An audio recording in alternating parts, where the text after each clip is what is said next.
Bonsoir et merci d'être là. Merci à la Maison d'Architecture d'avoir rendu possible cette venue et cet échange dans un lieu, dans un beau lieu quand même.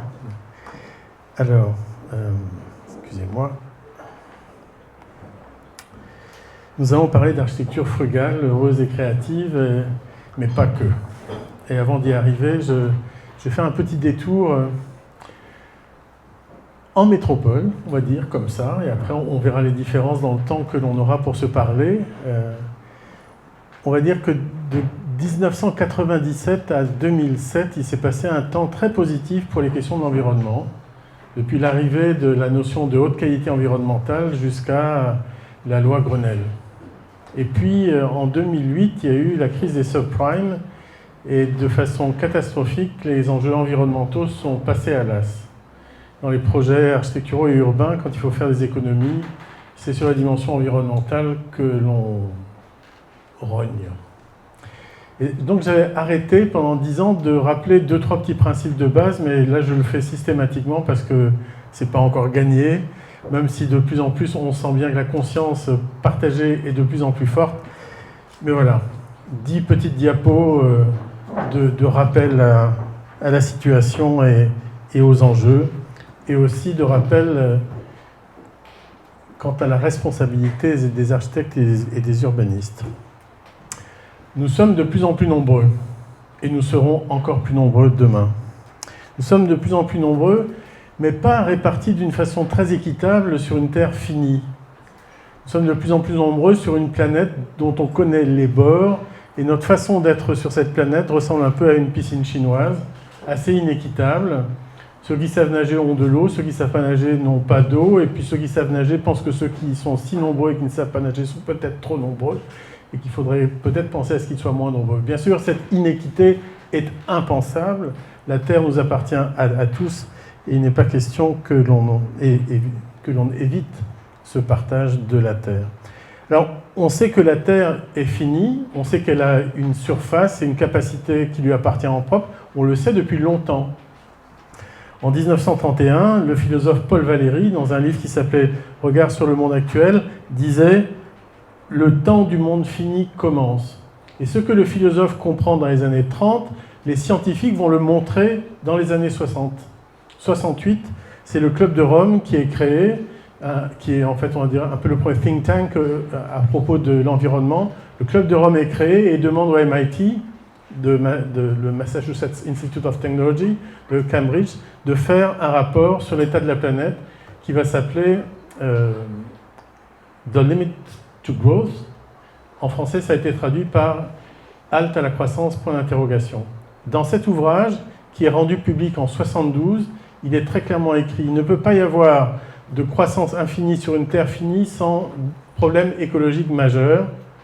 On le savait depuis 1972, il me semble qu'on le sait quotidiennement aujourd'hui. Et si on le sait, et aussi parce qu'on le ressent. Vous voyez, ce diagramme commence en 1880. 1880, c'est le moment où on rassemble les données quant aux températures. Et donc, la partie rouge, c'est celle où nous sommes aujourd'hui, on va dire le 21e siècle. Les 17, les 18, voire les 19, on le verra assez rapidement, me semble-t-il, les 18 années les plus chaudes depuis 1880, on vient de les vivre ensemble. C'est toutes les années du début du 21e siècle. Et nous le savons, nous le vivons, et les assurances le payent, puisque le montant des dégâts remboursés par les assurances issus des problèmes climatiques ou de catastrophes naturelles a finalement une courbe de croissance qui est assez proche de celle de la température. Alors ça vient d'où? Ça vient du fait que depuis 2 siècles, depuis que le modernisme a été promu comme notre manière d'être au monde, nous avons surconsommé la planète. Et cette image où vous avez peut-être reconnu que c'est une décharge à ciel ouvert, cette image, elle n'est pas en Inde, elle n'est pas en Colombie, elle n'est pas je ne sais pas où, ailleurs. C'était une image qui venait de métropole. c'est la décharge à ciel ouvert de la communauté de communes de Marseille. Ça s'appelait la décharge d'Entresens. Elle a été fermée il y a 7 ans maintenant, après un très gros combat de l'Europe pour la fermer. Cette image n'existe plus comme réalité, mais elle existe comme symbole et comme sacré foutu symbole. Regardez bien. Là, ça n'est plus une terre, c'est que des déchets. Là, ça n'est plus une nature, c'est un dérèglement complet du vol des oiseaux. Et ça, c'est une machine. Et la machine apporte tous les jours, et plusieurs fois par jour, et la machine en question, le petit train, là, il était long, presque comme la pièce. En fait, la Terre nous donne absolument tout. J'ai tendance à penser même qu'elle nous donne la vie, en tout cas qu'elle nous permet de respirer, de manger, de boire, d'être là, tous ensemble. Et qu'est-ce qu'on lui rend? Ça. Essentiellement des pollutions, des déchets, etc. Bien sûr, tout le monde peut faire dans sa vie quotidienne quelque chose pour réduire cet impact, pour réduire l'empreinte écologique de chacune de nos vies. Mais quand je regarde ça, et quand je me demande mais qu'est-ce que l'humanité pourrait rendre à la Terre, simplement à l'égal de la vie qu'elle nous donne, je me dis que peut-être l'amour que nous avons inventé, que nous avons trouvé, et l'art pourraient être les deux outils pour fabriquer notre présence au monde, et que si tout ça se faisait non pas sur le profit ou sur la technique, mais bien sur l'amour et l'art, il y aurait une autre manière d'être tous ensemble, plus bienveillante certainement. Alors cette image-là, elle est aussi illustrée et fondée dans celle-ci. Donc c'est une image de Salgado, ce magnifique photographe brésilien, et c'est une photo d'une mine d'or. Bien sûr, toute la vie n'est pas être baignard dans une mine d'or ou chercheur d'or dans des conditions insupportables, mais ce que montre cette image, c'est que l'exploitation de la terre par l'homme, c'est toujours l'exploitation de l'homme par l'homme. Et que ça aussi, on ne peut pas l'accepter. Le caractère inéquitable de la piscine chinoise du début, ou cette image-là, c'est la même chose. Et cette façon de surexploiter la planète produit ceci. 2003 ou 2013, les Philippines. En 2018, c'était pareil aux Philippines. La mer de Chine monte à 25 degrés, les typhons arrivent, dévastent les Philippines. Donc le lien direct qu'il y a entre la surexploitation de l'homme, les déchets, l'augmentation de la température, amène à cette situation-là. Quelle est la part des architectes et des urbanistes dans cette histoire? Elle est quelque part du côté des guerres. En fait, toutes les guerres contemporaines sont liées à la maîtrise des ressources. Le pétrole, le gaz, les terres rares, l'eau, etc., etc. Si nous décidions de faire des architectures qui ne consomment pas du tout d'énergie, on dépendrait un peu moins de Poutine, par exemple. Si on décidait de construire moins en béton, peut-être que Lafarge n'irait pas négocier avec Daesh la possibilité de poursuivre son exploitation de sa cimenterie en Irak. Et c'est nous, architectes et urbanistes, finalement, qui sommes ceux qui font la prescription, ceux qui orientent, finalement, la façon dont l'établissement humain se fabrique. Donc notre part et notre responsabilité, ça n'est pas rien, et je reviendrai sur ça plus loin.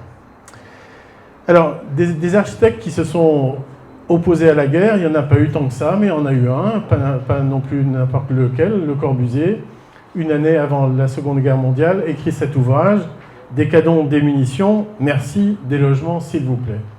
Et des modernes, il faut savoir garder tout ce qui est beau, la conception de l'espace moderne est indépassable, enfin, il y a l'abstraction est une qualité incroyable à la fois de l'esprit et de l'art, mais des modernes, il faut aussi savoir se débarrasser de ce qui est absolument catastrophique. Et ce qui est catastrophique, c'est la conception machiniste de la civilisation. Il nous faut faire le deuil des modernes, et faire le deuil des modernes, c'est savoir dire non à une pensée du territoire machiniste, de cette certitude qu'ils avaient que la relation entre les gens, finalement, la machine allait la régler. Il faut faire le deuil de ça, parce que la catastrophe, elle est là si on continue à utiliser ces machines en étant persuadé qu'elles vont nous rendre plus heureux. La Smart City, on peut en reparler si vous voulez un peu plus tard. Je pense que ce sont les gens qui sont intelligents et pas les machines qui le sont. Donc faire le deuil du modernisme, c'est une obligation, c'est quelque chose qui est indispensable pour que nous sortions du 19e et du 20e siècle qui nous ont mis dans cette situation et que, enfin, nous entrions dans le 21e siècle. Sinon, voilà ce que c'est que la vie d'un habitant de Los Angeles.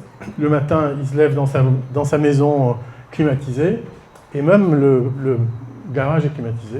Donc après avoir s'être préparé à sa journée, il va chercher sa voiture climatisée dans son garage climatisé et retrouve tous ses copains qui vont faire comme lui, aller travailler dans des bureaux climatisés, puis quand il a et en ayant garé sa voiture dans la partie climatisée des bureaux climatisés, et le soir il rentre chez lui en passant par le mall climatisé, et quand il revient chez lui, il n'a pas transpiré du tout, quoi. Mais à côté de ça, il y a tellement de machines qui produisent, elles, de la chaleur, parce que la climatisation, ça sert surtout à produire de la chaleur dans l'air extérieur. Alors, pourquoi pas prendre des décisions sérieuses, honnêtes, franches, et de dire que notre vie, ça peut être autre chose. Alors, le monsieur que vous avez là, c'est un Australien qui s'appelle Glenn Murcutt, on va dire un des très grands architectes du XXe, et aujourd'hui encore, du XXIe. Et lui, c'est un Africain qui s'appelle Francis Diedebo-Kéré. Glenn Murcutt, à la fin des années 50, il a terminé ses études en Australie. Il va faire le tour des États-Unis pour rencontrer tous les grands architectes américains de la côte ouest. Et Dieu sait s'il y en a. Hein. Parmi les grands modernes de la côte ouest, ils sont là, quoi. Donc il les rencontre. Il est évidemment subjugué par la beauté de l'architecture moderne.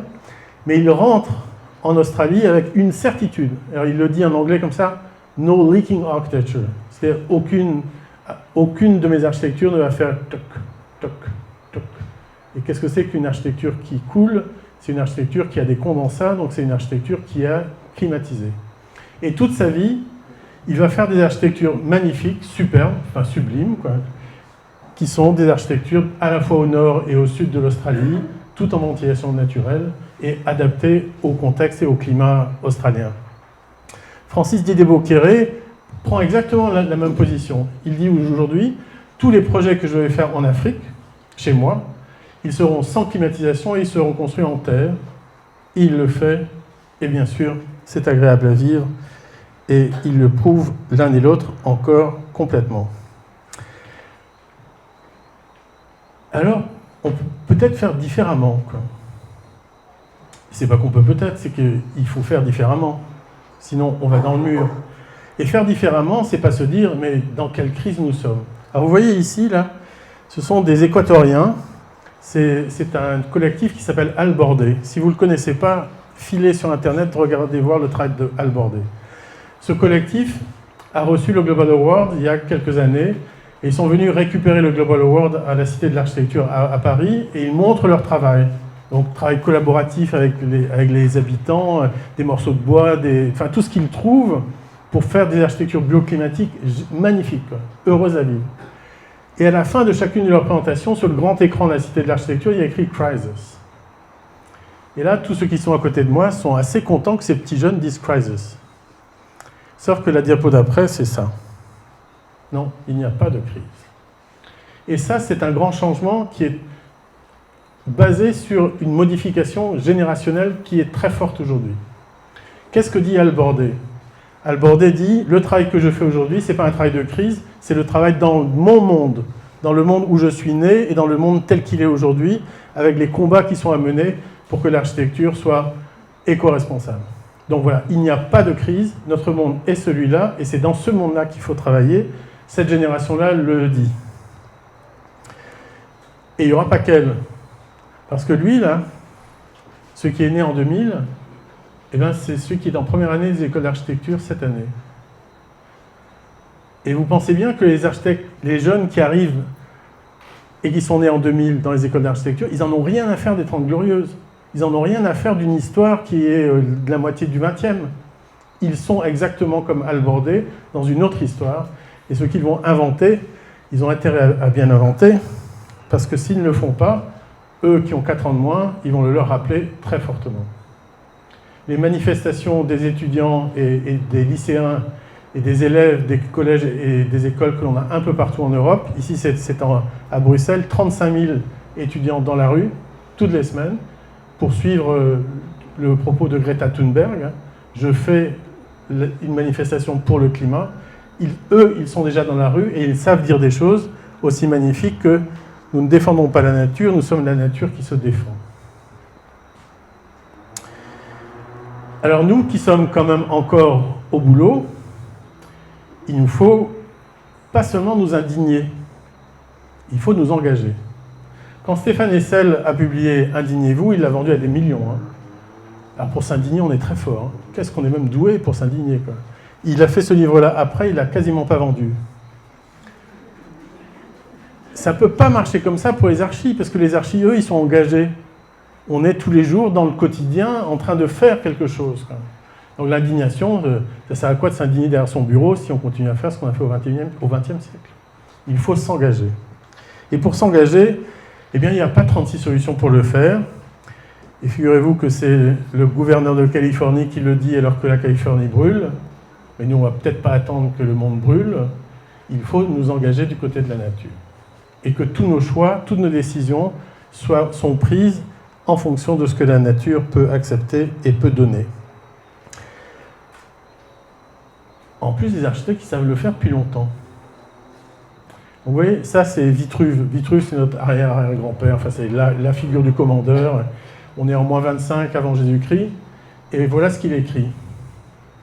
Le premier soin de l'architecte devra être de ne pas employer les choses que l'on ne peut trouver ou préparer à grands frais, car il est des lieux où on ne trouve pas en quantité suffisante ni le bon sable de cave, ni de bonnes pierres, ni de l'habit c'est le pain, ni du sapin, ni du marbre, et où il faudrait, pour avoir toutes ces choses, les faire venir de loin avec beaucoup de peine et de dépenses.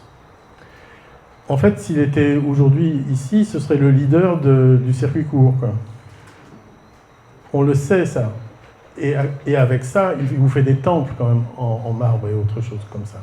Donc cette pensée de la ressource, on l'a depuis longtemps. Faisons un petit bond de 18 siècles, et on se retrouve au XVIIIe siècle. Diderot. Diderot d'Alembert, voilà, on met sur la table le savoir-faire de tout le monde, et on le partage. Et là, Diderot a des amis qui s'appellent les frères Grimm, vous savez, les contes de Grimm. Et il avait une correspondance comme ça très fournie avec les frères Grimm. Et un jour, sur un projet qui est à construire sur la place de Reims, un monument, il dit « L'architecture est un art borné, dit-on, oui, dans l'esprit des architectes, comme quoi on n'a pas toujours été très aimé, et depuis longtemps. Mais surtout, Diderot ajoute ceci, que l'on fasse entrer dans son projet, dans le projet de l'architecture, la considération du temps, du lieu, des peuples, de la destination, et l'on verra varier à l'infini la proportion des pleins, des vides, des formes, des ornements, et de tout ce qui tient à l'art. » Alors Vitruve, lui, aurait été le pape du circuit court, lui, il est le pape du contexte. Et il l'écrit au XVIIIe siècle, où la France n'essaie qu'une seule chose, c'est d'inventer l'architecture classique pour se défaire de l'architecture baroque. Et lui nous rappelle des choses aussi essentielles que celles-là. C'est en fonction du contexte, du climat, des gens, des ressources, que l'on fait une architecture. Alors bien sûr, on pourrait se dire, mais c'est pas avec Vitruve et avec Diderot qu'on va s'en sortir, quoi. Qu'est-ce qu'on fait de tout le modernisme? Qu'est-ce qu'on fait de tout ça? Eh bien, on lit Frampton. On lit Kenneth Frampton, qui est cet historien anglo-américain, et notamment ce livre « Architecture moderne, une histoire critique », dans lequel il propose ce qu'on appelle le régionalisme critique. C'est-à-dire que Frampton montre comment, tout en restant attaché à la conception moderne de l'espace, tout en restant attaché aux grandes valeurs de l'abstraction, on peut retrouver la relation entre la culture et la nature, retrouver des enjeux de topographie, retrouver des enjeux de tectonique, enfin tout ce qui fait finalement que l'architecture énoncée par Vitruve et les autres peut continuer à être aujourd'hui une manière, voire la manière de continuer à faire de l'architecture. Et ça change. Finalement, ce que Vitruve, Frampton et Diderot ont dit, ça commence à faire son chemin. Donc, alors, pour ceux qui ne sont pas architectes, ce qu'on appelle le Pritzker Prize, c'est le prix Nobel de l'architecture. C'est une fondation américaine qui le décerne tous les ans. Le Pritzker Prize a, grosso modo, nommé tous les architectes très gesticulatoires qui adoraient faire des monuments très formels. Et là, vous avez les derniers Pritzker Prize. Wang Shu, un Chinois, Aravena, argentin ou colombien, je ne me souviens plus, Alejandro Aravena et Balkrishna Doshi, un Indien. Ces architectes-là ont tous une pratique très forte engagée auprès de la société, engagée dans la matière, dans la façon d'utiliser les choses et de les mettre en œuvre. Et ces trois architectes-là avant d'avoir le Pritzker Prize, ils ont eu le Global Award. C'est-à-dire qu'ils ont eu ce qu'on appelle le Nobel de l'architecture durable. Et donc le Pritzker, finalement, commence à regarder ces architectures qui ont une autre valeur que seulement plastique, monumentale, ou à regarder plutôt qu'à vivre. Et ça se poursuit, et pas que pour le Pritzker Prize. Ceci, c'est la remise du Grand Prix européen d'architecture qui s'appelle le Mies van der Rohe Award. Et donc là, vous avez Lacaton, Vassal, Druot qui ont reçu le Global Award. Et vous avez ici le maître d'ouvrage qui a signé le manifeste pour la frugalité heureuse et créative. Et donc le plus grand prix européen qui est donné pour du logement social, et c'est la première fois qu'il est donné pour du logement social, est remis à des gens qui ont affirmé leur engagement dans les questions environnementales. Donc le Pritzker d'un côté, le Mies van der Rohe de l'autre, l'environnement toujours au cœur de tout ça, et la question sociale évidemment aussi fort. Alors que faire? On sait faire autrement, et il y a des pistes qui nous ont déjà été données depuis quelque temps. Bon, je ne suis pas un des fondateurs du Club de Rome, j'étais plus petit, je commençais mes études en 68, je terminais, mais je n'étais pas encore dans les écoles d'architecture, mais aujourd'hui je suis membre du chapitre Europe du Club de Rome. Et du coup j'ai relu les textes du Club de Rome, notamment celui-ci qui s'appelle le Facteur 4, qui est un rapport qui a été écrit dans les années 90. Et le Facteur 4, le Facteur 4 du Club de Rome n'est pas celui de l'Europe aujourd'hui, parce que l'Europe a repris cette notion de Facteur 4 en disant la réduction par 4 des émissions de gaz à effet de serre à l'horizon 2050 sur la base de 1990. Donc plus technocratique, vous ne pouvez pas.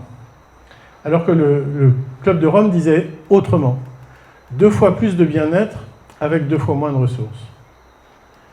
Je ne vois pas ce qu'on peut avoir comme projet différent.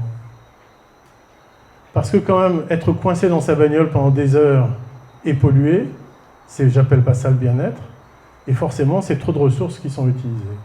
Donc repenser finalement notre vision machiniste du territoire s'inscrit dans cet objectif 2 fois plus de bien-être avec 2 fois moins de ressources.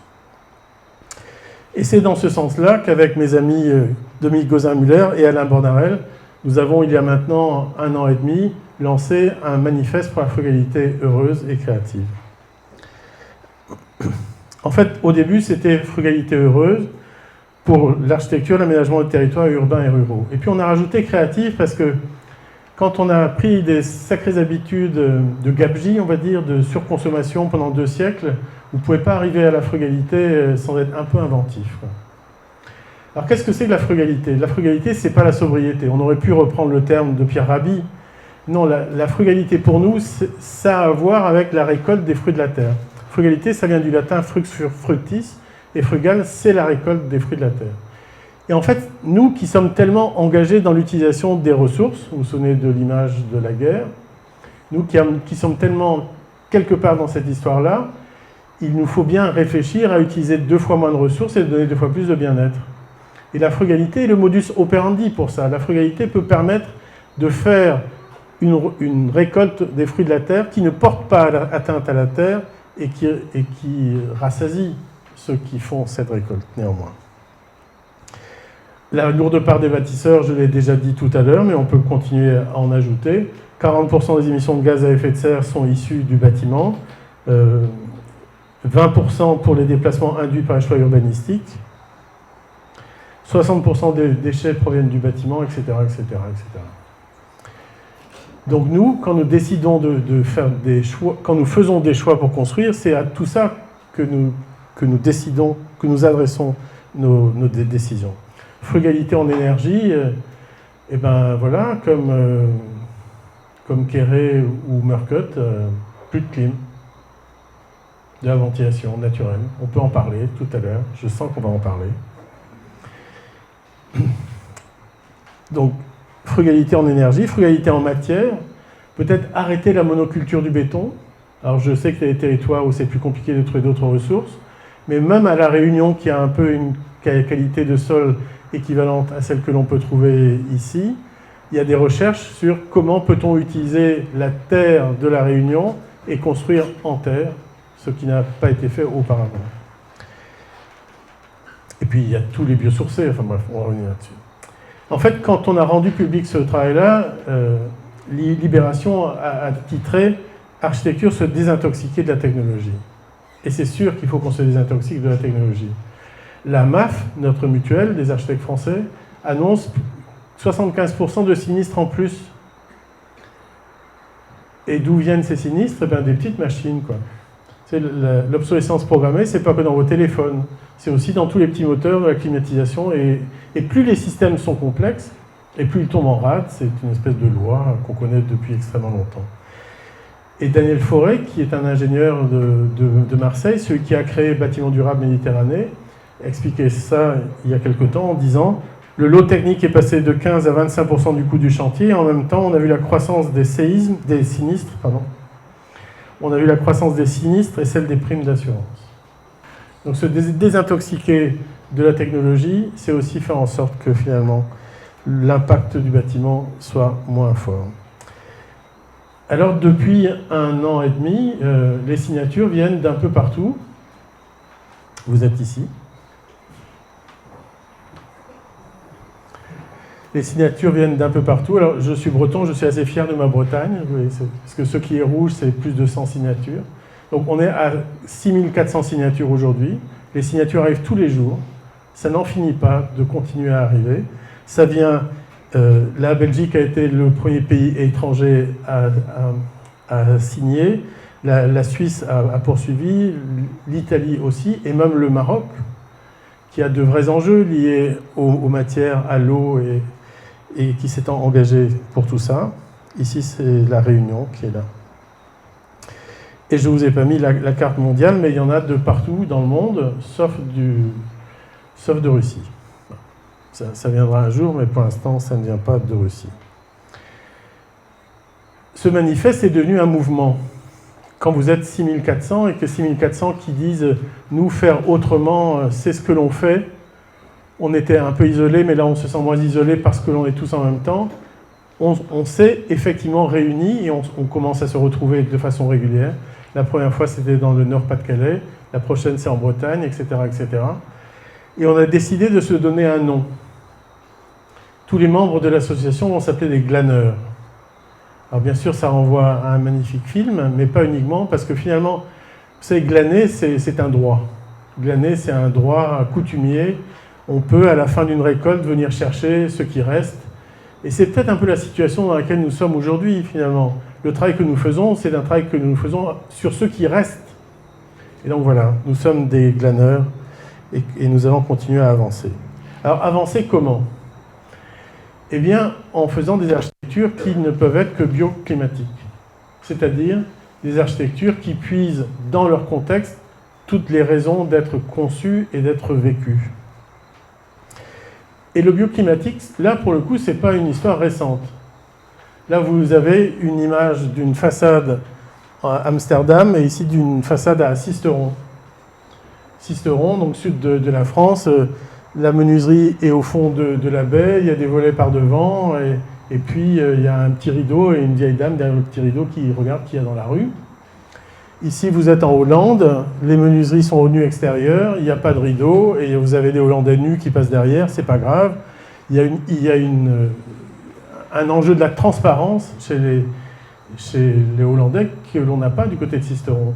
Mais tout ça a aussi à voir avec le climat. Bon, je n'ai pas besoin de vous expliquer ce que ça signifie ici, mais les volets, c'est quand même bien, hein, surtout les persiennes. Alors que ici, où il fait froid, où il peut y avoir de la neige, laisser la vitre au nu extérieur, c'est s'assurer que la vitre va récupérer tout le soleil quand il y en a, aucune ombre ne va être projetée sur la vitre, et il n'y aura aucune neige qui va aussi s'appuyer sur l'appui de fenêtre.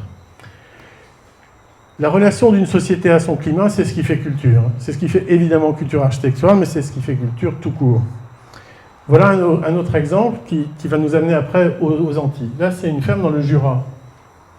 Les vents dans les vallées du Jura sont catastrophiques et les froids dans le Jura sont grandioses.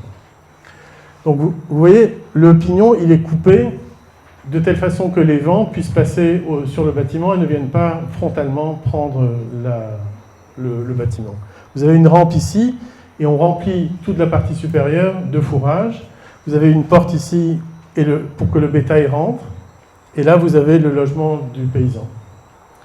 Donc il est isolé au-dessus, il est chauffé par le bétail qui est là, et lui, il est chez lui, avec une fenêtre horizontale, parce que quand il n'est pas paysan l'hiver, il est horloger.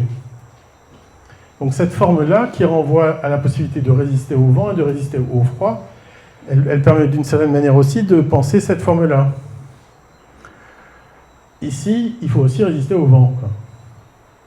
Mais on a aussi absolument besoin de l'ombre. Et donc, qu'est-ce qu'on fait? On fait des débords de toiture, mais on tient les débords de toiture. Ce qu'ils n'ont pas pensé, les gens dans le Jura. Parce qu'ils n'ont pas besoin de se protéger du soleil. Ici, la transparence est indispensable. Enfin, je n'ai pas besoin de vous raconter tout ça, vous le savez absolument par cœur. Et un exemple breton. En Bretagne, il y a de la pluie, il y a aussi du vent, et les matériaux, c'est le granit et l'ardoise. Ici, on est dans le sud de la France. La pierre, c'est du calcaire, et la couverture, ce sont des tuiles de demi-ronde enfin dire de demi-ronde.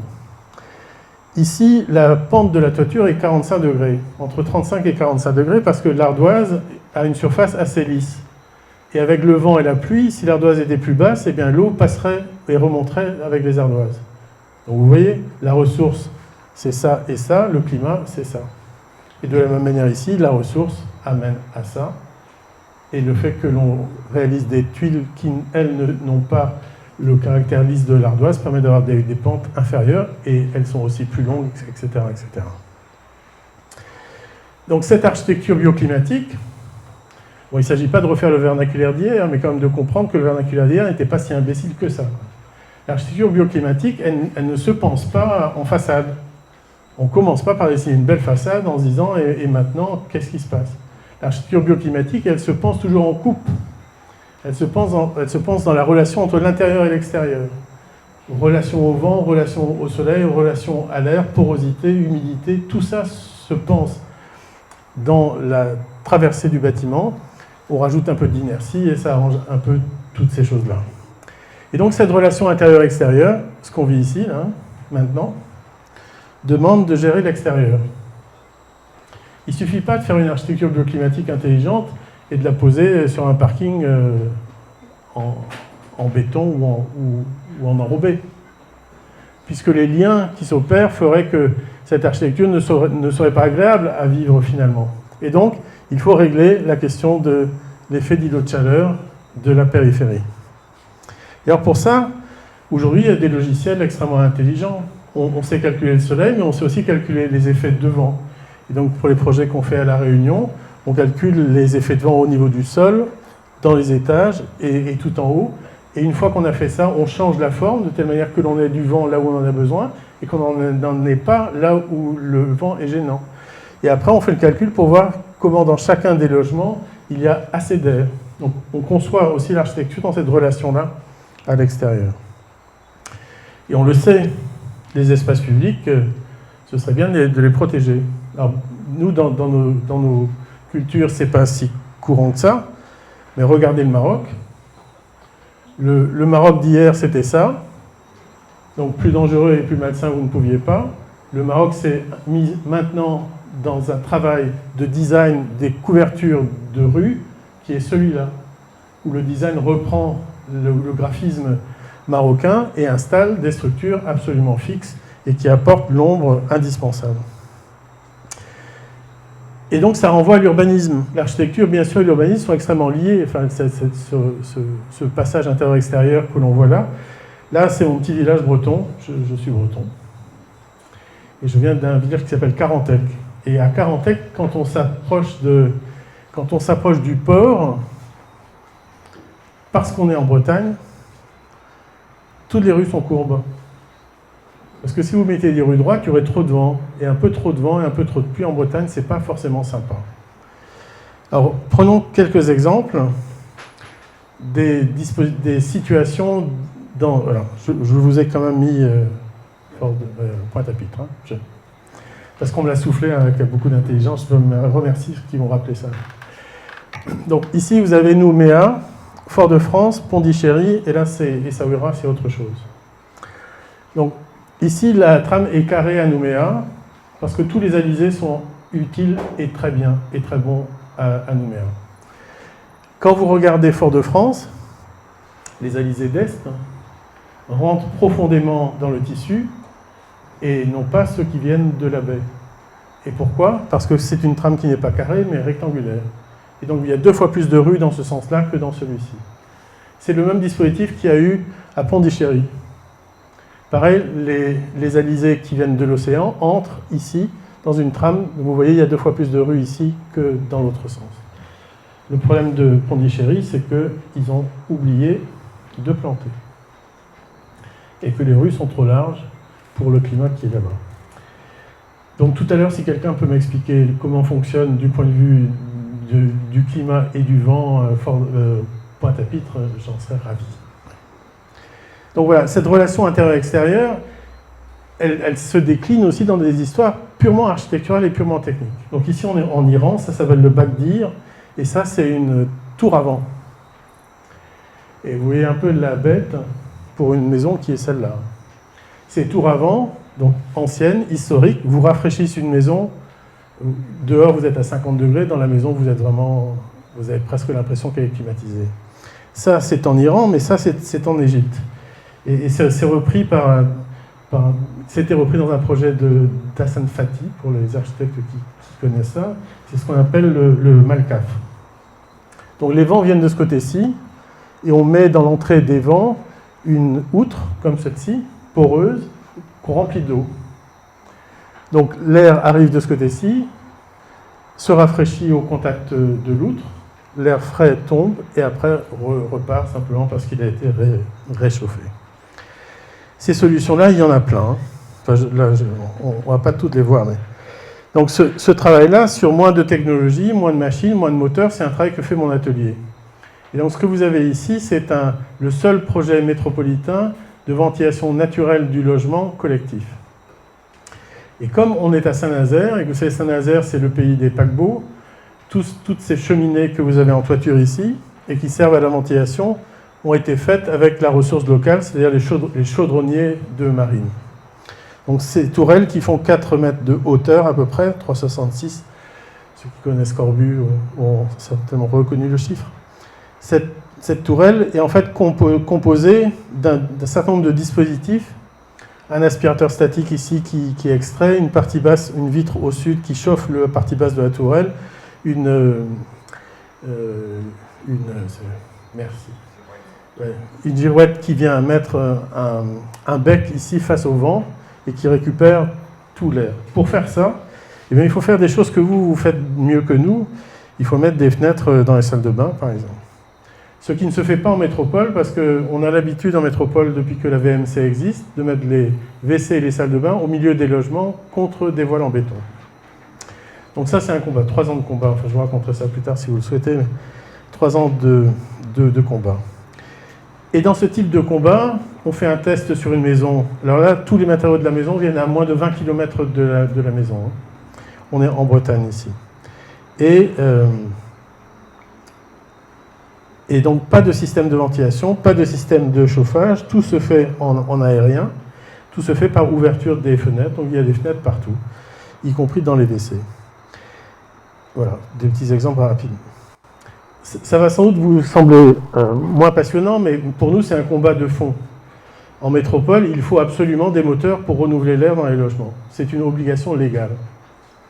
Et donc, réussir à faire en sorte que l'on fasse des logements sans système de ventilation mécanique, ça, c'est un combat que l'on gagne et qu'on est en train de gagner à l'heure actuelle pour des projets que l'on va faire à Bordeaux, où tous les logements sont traversants et où il y a des fenêtres dans les salles de bain et les WC. Chose que à la fois, enfin, la Réunion que je connais mieux réussit à le faire, je pense que vous aussi, vous réussissez à le faire, mais chez nous, c'est des combats de quelques années pour y arriver. Et si on réussit à faire ça, eh bien, on va changer la manière de faire le logement, en tout cas du point de vue technique, en métropole. Et pendant longtemps, on s'est battu en se mettant hors la loi pour faire ça, puisque chaque fois, on n'était pas conforme à ce que la loi autorisait. Mais depuis peu, il y a ce qu'on appelle la loi CAP avec le permis de faire, qui permet de se mettre hors la loi sur un certain nombre d'éléments, ou en tout cas de faire avec des systèmes différents à partir du moment où on garantit que l'on arrive au même résultat que par le système technique habituel.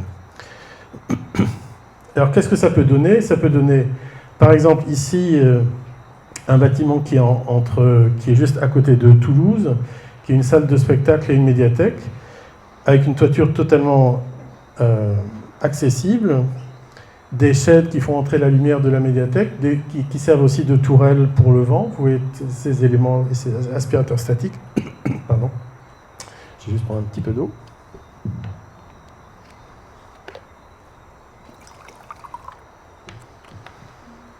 Et dans ce projet-là, puisque, on va dire, construire en bois et avec la ventilation naturelle, ça n'est plus un combat pour nous, il fallait bien un combat.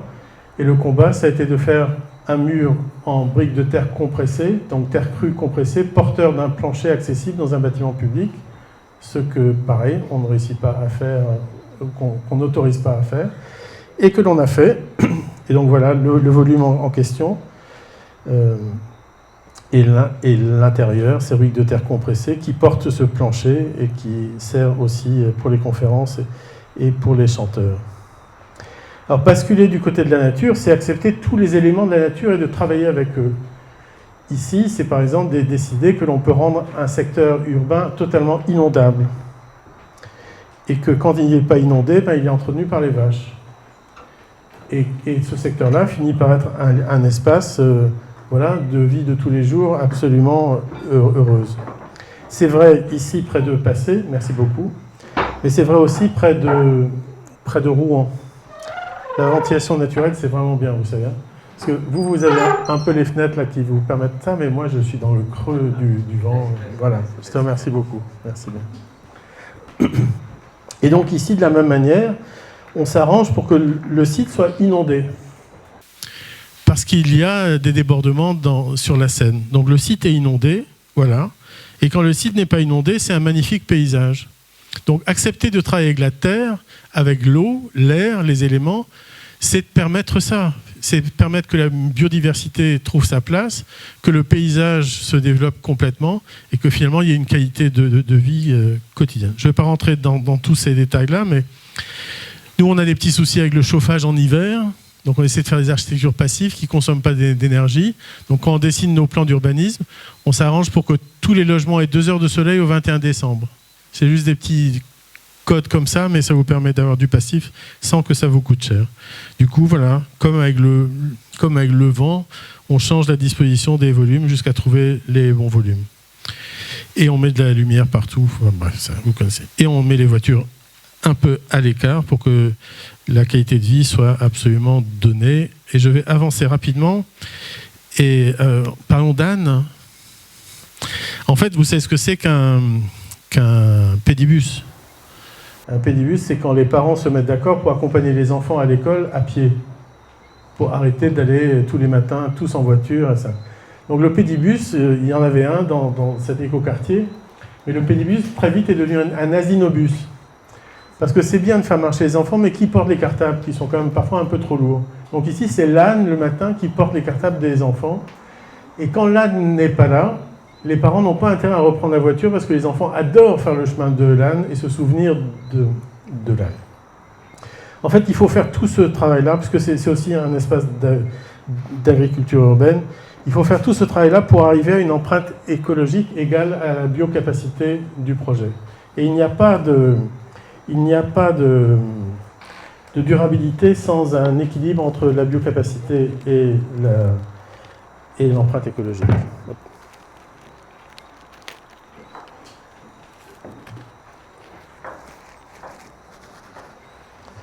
En fait, je suis comme la Terre, j'ai un certain fardage. Et donc, il y a le temps de la chaleur et puis il y a le temps où ça descend. Donc, notre Terre aussi a un certain fardage. On va beau avoir fait tout le travail qu'il faut, ce ne sera pas du jour au lendemain que j'aurai moins chaud et que la Terre aura moins chaud. Bon. En tout cas, ce que la métropole peut accepter, c'est une empreinte écologique qu'on dit à 2,9 équivalents hectares. Sauf que la métropole aujourd'hui utilise 5,3 équivalents hectares. Et donc ce projet-là, on a fait tout ça, mais vraiment, enfin, tous les aspects, pour arriver aux 2,9 équivalents hectares. Et il faut faire tout ça pour y arriver. Il faut engager l'alimentation, production alimentaire sur le site, il faut que les logements ne consomment pas d'énergie, il faut régler la question du déplacement, etc., etc. Et la vie, ce ne sera pas que ça. Faire du neuf, bien. Le grand enjeu de demain, voire d'aujourd'hui, le boulot des architectes de demain, c'est la réhabilitation du monde existant. Le projet que je vous ai montré, c'est celui-ci. Dans cette ville, tout le monde sait que les gens qui habitent là, ils ne consomment pas d'argent pour leur énergie. Tout le monde le sait.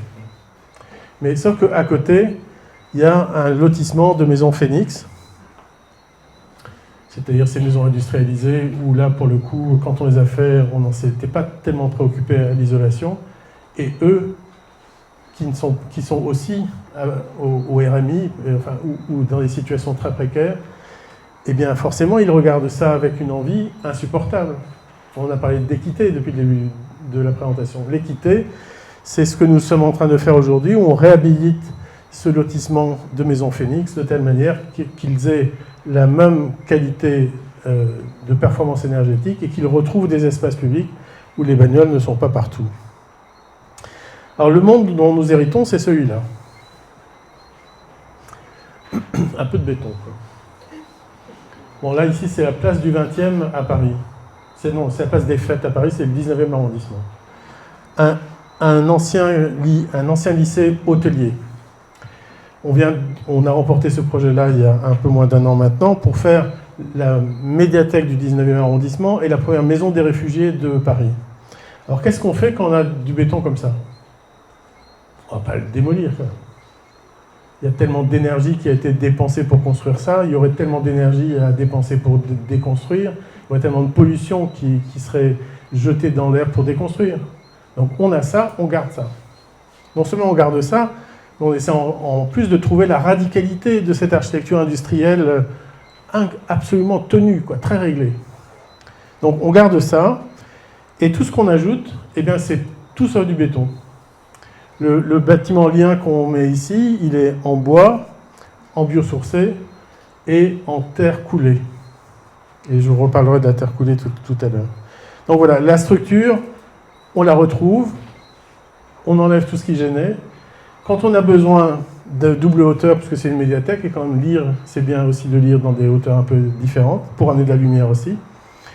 Tous les éléments que l'on déconstruit, on les garde sur le site, et on les réutilise notamment pour faire les aménagements paysagers. Donc ça, c'était une image au moment du concours. Et donc voilà, tous les éléments de dalle, on les retrouve à l'extérieur, soit directement comme dalle, soit on les broie et on les utilise comme fond de forme. Et c'est pareil pour les deux arbres qu'on va devoir couper.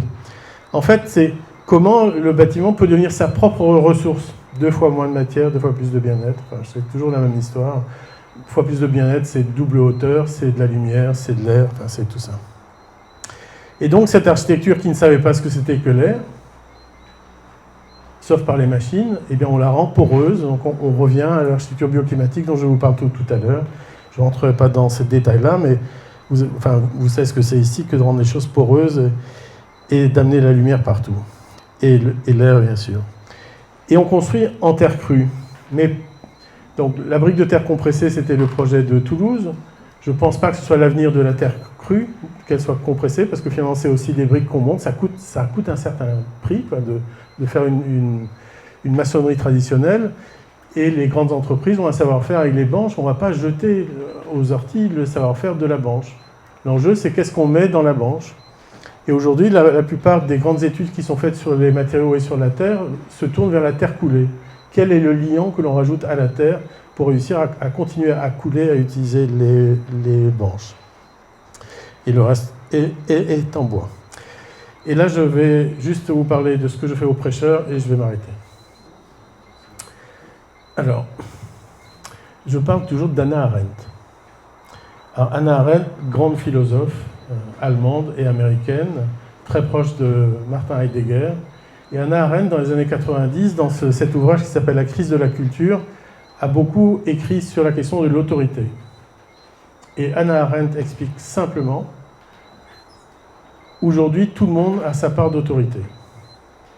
L'élu, sa part d'autorité d'élu, son électeur, sa part d'autorité d'électeur, puisque c'est quand même lui qui a élu l'autre, l'architecte, sa part d'autorité d'architecte, l'urbaniste d'urbaniste, etc. Enfin, tout le monde a sa part d'autorité et tout le monde le fait savoir.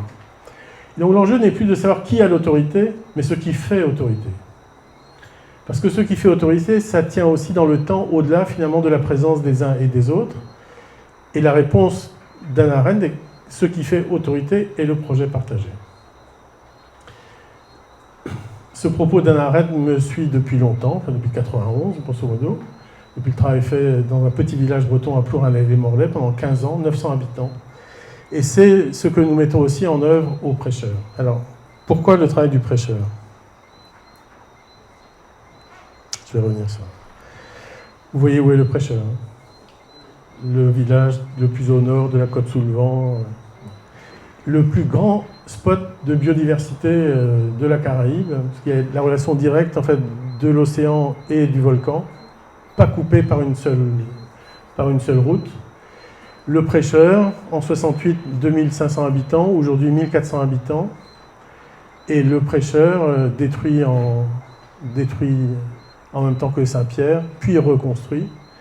Et aujourd'hui, face à la montée des eaux, quand je parle avec les gens que j'ai en face de moi, je vois dans leurs yeux qu'ils ont encore 100 mètres de côte qu'ils, eux, ont vécu, où les filets de pêcheurs étaient allongés pour être asséchés, où ils faisaient les matchs de foot entre les équipes des quartiers, tout ça a disparu. Montée des eaux, ça n'est pas un risque, hein, c'est une vérité quotidienne. Montée des eaux, houle cyclonique. À la dernière houle cyclonique, une rangée de maisons du bourg est passée à l'as. Tsunami, avec tous les refuges qu'on a installés, mais tsunami. Ça, c'est pour la mer. La terre, c'est tremblement de terre, liquéfaction des sols, éruption volcanique, pluie ardente et lard.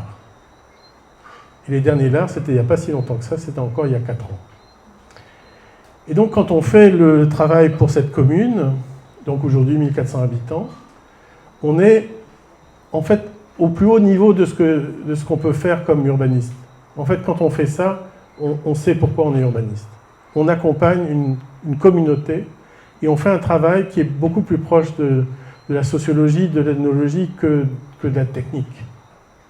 Et donc, ces gens-là, les préchotins, on est très proche d'eux. Et tout se fait dans une rencontre qu'on n'en finit pas de démultiplier. Ça a commencé un dimanche après la messe, parce que là on était sûr de les avoir, par un diagnostic en marchant. Alors c'est quoi un diagnostic en marchant ? C'est, vous dites à tout le monde, venez, on va se promener, et puis en se promenant, vous allez nous parler. Et les Martiniquais, ils savent parler, quoi, ils ont envie de parler. Et donc on s'est parlé longtemps, dans les rues, au point qu'à la fin, le maire, qui s'appelle Marcelin Nadeau, nous a dit « mais j'ai appris des choses sur ma commune qu'on ne m'avait jamais dit ». Et ça a commencé comme ça, et ça se poursuit comme ça. On continue avec eux. Hier, j'étais avec les présidents de quartier à voir les sites sur lesquels on allait pouvoir penser au relogement, parce que ce projet-là, c'est grosso modo la moitié des maisons qu'il faut déplacer. Cette communauté, aujourd'hui, n'a plus de déni collectif sur la question du risque. Quand on leur parle, on voit bien qu'ils ont absolument accepté cette idée que le risque est là et qu'il faut faire quelque chose. Le déni individuel, parfois, il en reste encore. Mais le déni collectif est tellement mis de côté que c'est lui qui emporte toute cette société vers des choix qui sont des choix différents, des choix de lieux. Alors, là, c'est l'ensemble des risques, je ne vais pas revenir sur ça, mais on repère des endroits où on peut, malgré tous ces risques-là, construire. On les partage.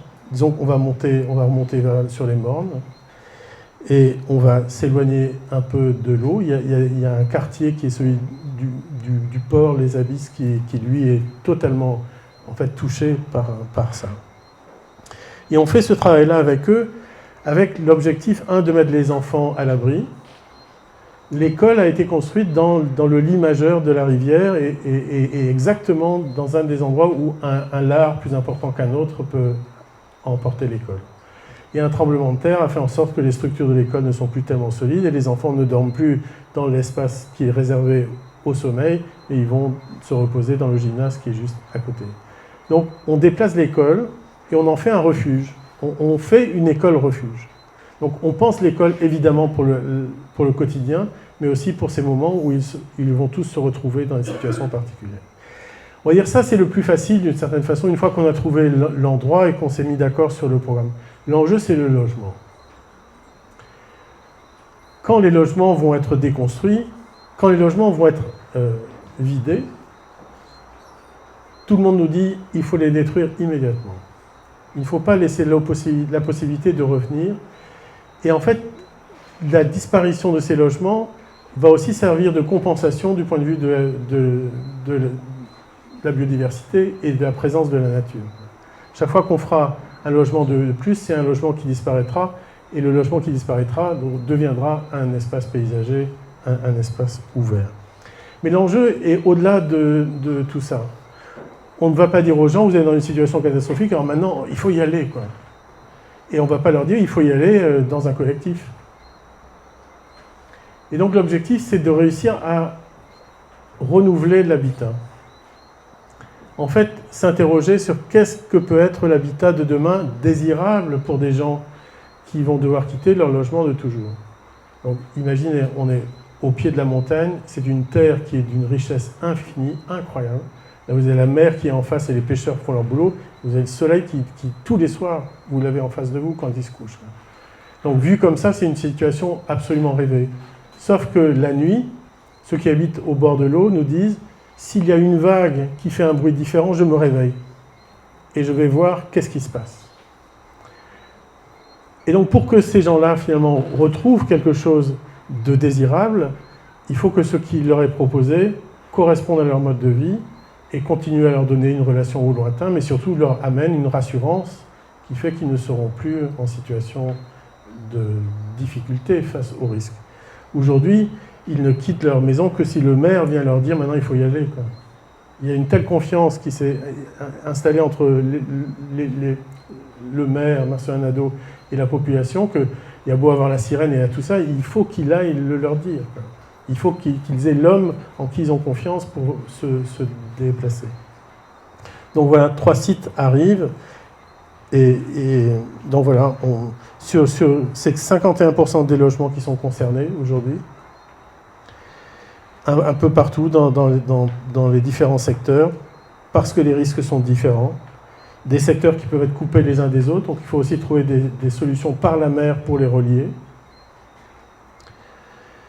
Et puis aussi trouver des possibilités de remonter, parce qu'aujourd'hui, les logements qui sont en partie basse, ils sont juste contre la falaise, et certaines falaises sont en situation de se liquéfier, mais pourtant il faut monter si l'eau arrive.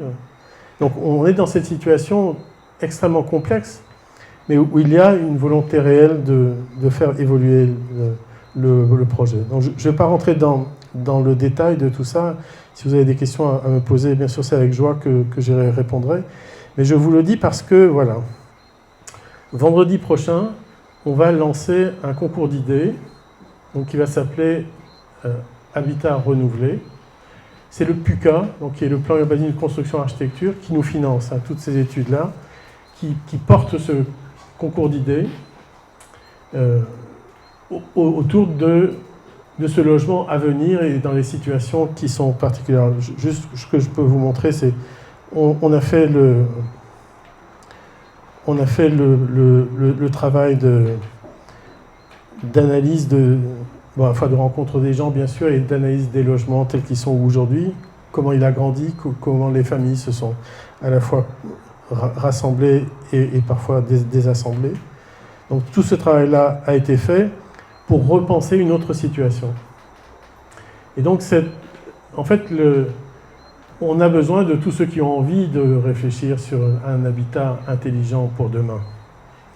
À la fois performant, à la fois biosourcé, à la fois pour la Caraïbe, à la fois bien sûr pour le prêcheur et pour ces gens-là, sur des sites que l'on a repérés aujourd'hui. Alors c'est un concours d'idées, il y a 15 équipes qui vont être retenues. La dotation de base c'est 5 000 €, les 3 lauréats touchent 25 000 €. Ça n'est pas un concours d'architecture au sens traditionnel, puisqu'il n'y a pas au bout un projet, mais il y a la possibilité de nourrir, voire de faire des projets avec les différents bailleurs sociaux qui vont finalement réaliser ces projets-là sur place. Donc si certains d'entre vous ont envie de rentrer dans la magnifique histoire qui est en cours en ce moment aux prêcheurs, j'en serais ravi. Voilà.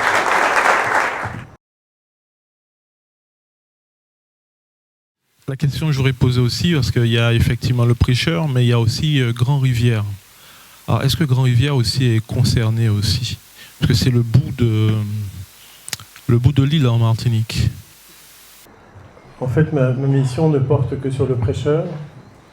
Mais je sais que le PUCA est en train de lancer une autre procédure sur une autre partie du territoire martiniquais. Et en fait, toutes les communes peuvent se rapprocher du PUCA et essayer de rentrer dans le programme d'expérimentation lié au littoral. Le PUCA, ça sert à ça. Hein, le PUCA finance de la recherche et ce que l'on fait, nous, c'est de la recherche-action.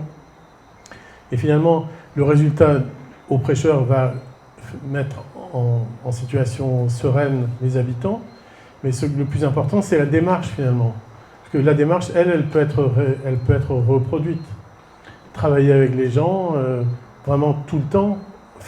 Là, par exemple, la consultation dont je vous ai parlé, il y a des représentants, il y a certains présidents de quartier qui seront dans le jury pour qu'on ait un avis, pas seulement de spécialistes ou d'élus, mais aussi un avis des habitants.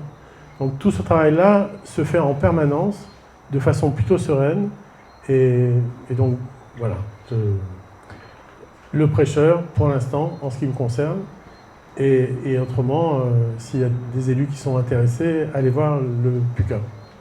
Je voudrais juste déjà vous féliciter de nous avoir accordé cette venue, cette visite et cette conférence, puisque je l'ai appris tout à fait fortuitement et je me suis fait un devoir d'être ici. Je suis un élu de minorité, puisque je suis un écologiste et on a la majorité nulle part dans ce pays. Mais j'arrive quand même à faire entendre ma petite voix. Et là, j'arrive de voyage. Je me suis dit, avant de rentrer chez moi, je fais un détour pour venir chez vous. Donc, vous m'excuserez ma tenue et la légèreté de ma tenue, mais je ne suis pas encore rentré chez moi de voyage. Et je voulais vous dire donc... voilà comment j'étais heureux de participer à une conférence où un architecte, un professionnel, puisque les écolos, ils ont tendance à être pris comme des rêveurs, mais lorsque vous, en tant que technicien, j'allais dire presque scientifique, lorsque vous venez rationaliser notre discours et que vous montrez qu'il y a une réelle nécessité pour nous, ces territoires insulaires, à prendre en considération le réchauffement climatique, la montée des eaux et toutes les conséquences qu'on connaît déjà. Donc pour moi, c'était une belle expérience d'être là, seulement sur l'aspect de la fonctionnalité de cette nouvelle architecture, ce nouvel urbanisme. C'est là que j'aurais bien aimé que vous puissiez, peut-être que vous êtes qu'architecte et vous ne participez pas à l'aspect de la fonctionnalité des villes durables, puisque c'est une conférence sur la ville durable. Mais sur l'aspect construction et autres, je partage bien, j'intègre volontiers vos observations. Mais est-ce que sur la fonctionnalité, sur la présence non seulement d'habitation, mais aussi d'emploi, puisqu'il faut réduire les déplacements, il faut que les gens puissent travailler au plus près des lieux d'habitation. Et est-ce que c'est que la protection, parce que c'est sous l'angle, aux prêcheurs, c'est sous l'angle de la préservation des lieux d'habitation que les gens sont contraints face à l'érosion du littoral, sont contraints de se déplacer. Donc il y a une réaction presque de survie. Mais est-ce que le développement durable peut pas aussi, dans une démarche positive de villes qui ne sont pas menacées de disparition, mettre en pratique ces nouveaux concepts que portent les architectes et les urbanistes qui développent ces idées que vous partagez?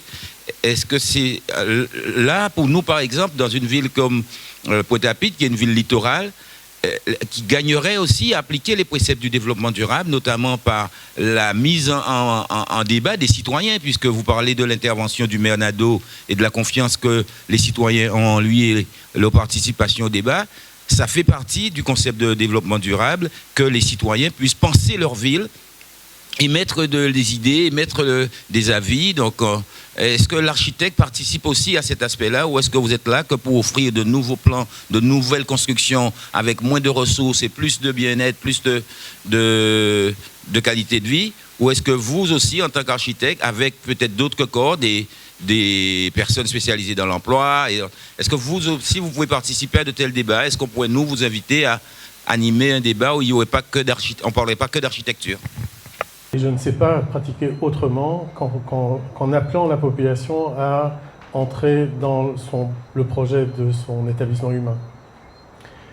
Et j'invente des techniques pour le faire. Je vais juste vous raconter une petite histoire, mais je suis appelé sur un projet à Bordeaux pour faire des logements entre des maisons de pierre, on va dire les maisons bourgeoises, et des bars faits dans les années 60. Le projet est juste entre les deux. Mes deux autres confrères appelés font un projet, et moi je ne fais pas de projet, j'arrive avec 2 feuilles, et dans les 2 feuilles, j'explique la méthode. Et la méthode, c'est quoi ? C'est, si vous nous retenez dans un mois, c'est la fête des voisins, on fait la fête avec tous les voisins, on fait venir ceux des maisons et ceux des cités, on se met sur le site, on fait la fête, et ce jour-là, vous expliquez que c'est nous qui allons faire le projet, rien n'a été dessiné, rien. Mais pour faire ce projet-là, on va venir passer 1 semaine sur le site, faire un bivouac pour vous rencontrer tous. On l'a fait. Le projet s'est réalisé avec les voisins, avec tout le monde. On a déposé le permis de construire à la mairie de Bordeaux. On était accompagnés par les voisins. Il n'y a eu aucun recours, puisque finalement, ce sont les voisins eux-mêmes qui ont déposé le permis de construire. Donc les méthodes, ce sont des méthodes très simples. 1. Apaiser les peurs des élus, qui ont peur de la concertation la plupart du temps. 2. Apaiser la peur des citoyens qui ont peur aussi qu'on se moque d'eux. Être là régulièrement pour installer une confiance réciproque et faire en sorte qu'au bout du compte, le groupe soit un acteur important. C'est ce que je disais à propos d'Hannah Arendt. Le projet partagé, on le construit comme ça. Et ce que les élus ne savent pas, c'est que il ne faut pas montrer un projet une fois qu'il a été conçu, indépendamment des gens. Parce qu'il n'y a pas aucune appropriation qui se passe comme ça. Il faut laisser le groupe s'approprier le projet et participer au projet. Nous, on a des compétences très différentes du groupe. Nous, on sait fabriquer de l'espace, on sait dessiner des espaces, on sait rendre la vie meilleure. Ce que l'on ne sait pas la plupart du temps, c'est que plus vous faites appel à l'intelligence collective, plus les gens sont intelligents. Et plus le groupe est appelé de façon régulière, plus le groupe s'auto-régule. Simplement. Parce que, bien sûr, il y a des gens qui sont d'avis différents dans un groupe. Mais il faut que le groupe fonctionne avec ces différences-là. Et le groupe s'autorégule simplement parce que s'il y a des gens qui disent quelque chose qui n'est pas vrai, le groupe dit qu'il y a une erreur dans son jugement. Donc il faut apporter une confiance très forte dans l'intelligence collective et la mettre en place, évidemment. Je vais encore vous taquiner sur le projet du prêcheur. Je suis martiniquaise, donc je viens d'apprendre que la maison de ma tati va être déplacée. Bon, voilà, entre guillemets. Et en fait, ça me faisait penser, les solutions que vous avez finalement déduites m'ont fait penser à un autre village de pêcheurs qui est à Tartane, donc à Trinité, où les pêcheurs n'habitent pas près de la mer, mais ils habitent au Morne Pavillon. Donc ils habitent tout en haut. Donc je ne connais pas exactement l'altitude de ce Morne, mais quand ils vont travailler le matin, ils descendent le Morne, ils dévalent le Morne à 4h du matin pour aller à leur barque et travailler, et ils remontent le soir en fait. Et je me demandais si quelque part, alors je sais que c'est pas du tout la même topographie, ça n'a rien à voir, on est sur l'Atlantique, etc. Mais si ces pratiques-là n'avaient pas eu lieu avant justement la destruction du prêcheur par les données climatiques, les catastrophes différentes là, et que ça justement que ça fait partie justement d'une pratique oubliée où beaucoup de pêcheurs justement dévalaient les mornes et remontaient après habiter justement tout en haut à l'abri de tout. Il y a eu effectivement une période où ils étaient davantage dans les hauts, davantage agriculteurs. Et puis, cette pratique s'est réduite.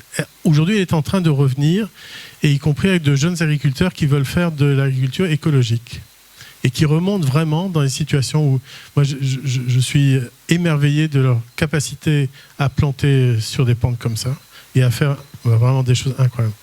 Donc, effectivement, il y a eu une période où les Préchotins étaient davantage en haut, et puis le Montpellier les a détruits. Ils se sont plutôt retrouvés en partie basse.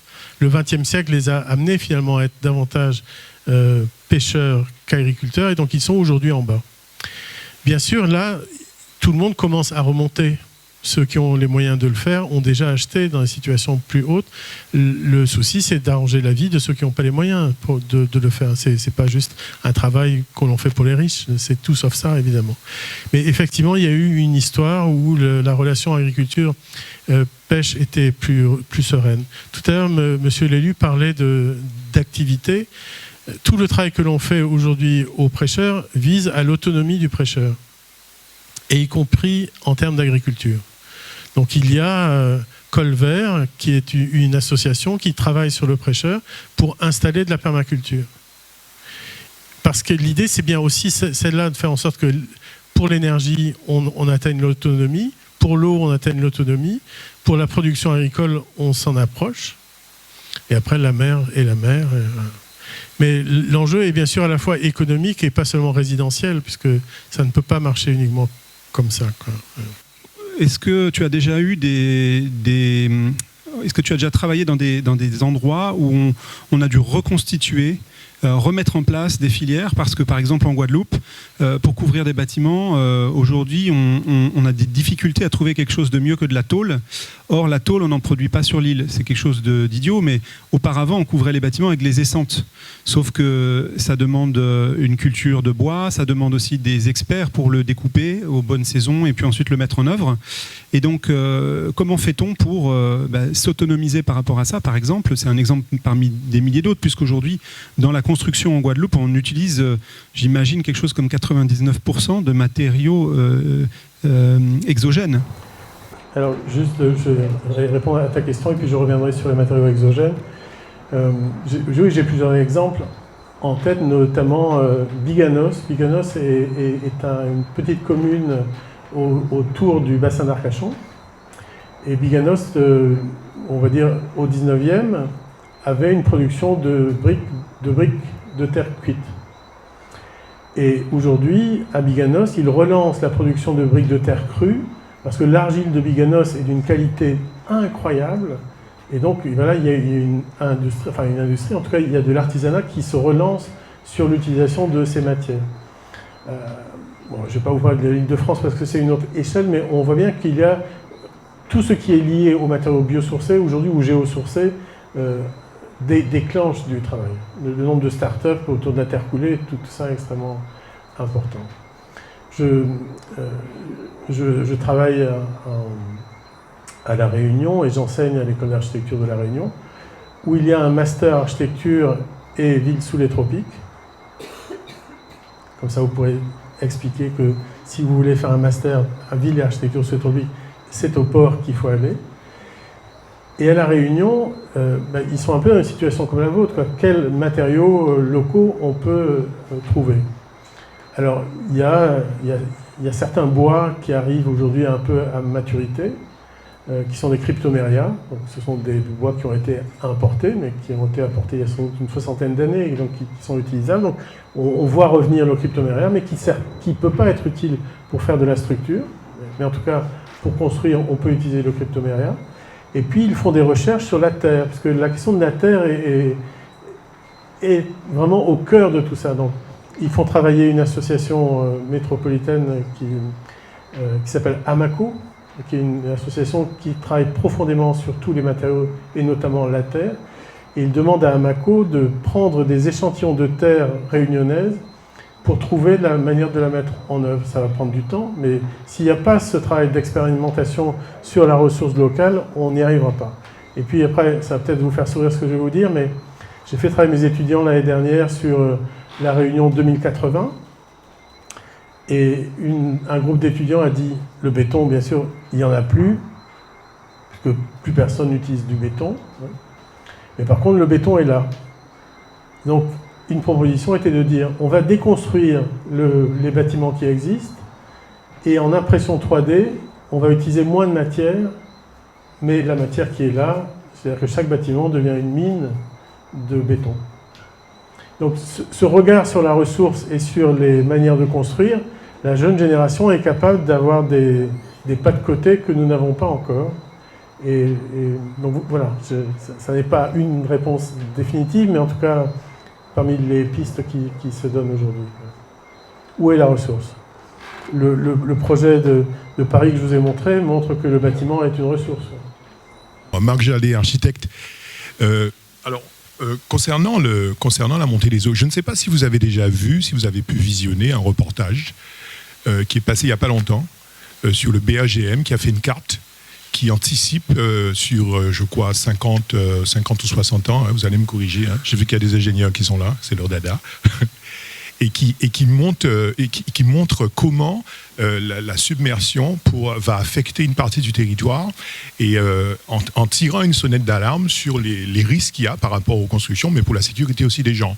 Je dis ça pourquoi? Parce qu'on parle beaucoup du prêcheur, mais il n'y a pas besoin d'aller loin. Hein. S'il faisait jour, il suffisait de regarder en bas, ça s'appelle Grand B.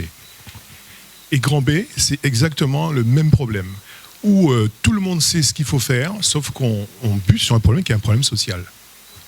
La municipalité n'a pas arrêté de lancer des consultations, de solliciter des équipes, et c'est clair que le principal nœud, c'est le problème social.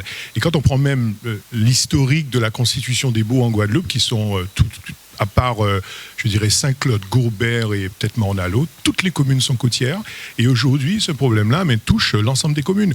On avait fait sur Marie-Galante une enquête sur les maisons qui pourraient être, je dirais, inondées en cas de surcote marine, mais il faudrait, je crois, évacuer toute la zone qui est entre Grand-Bourg et l'aéroport de Marie-Galante. Ça n'a pas été fait. Et parce que derrière, il y a une telle pression, à la fois économique, à la fois sociale, qui montre que c'est beaucoup plus compliqué qu'on croit. Pointe-à-Pitre, c'est pareil. Tout le monde sait que Pointe-à-Pitre descend très lentement. Des bâtiments que j'ai construits il y a 2 ans à Pointe-à-Pitre ont déjà une différence d'altimétrie de 2 cm entre le sol extérieur et les bâtiments, ce qui pose un problème d'accessibilité. Et on sait comment, demain aussi, on va devoir parer à ces problèmes-là. Tout ça pour dire que ces problèmes-là, nous, les constructeurs, on ne parle pas des constructeurs, les architectes, les urbanistes, on en est conscients. Sauf qu'il faudrait quand même qu'on pose la question toujours de la réglementation.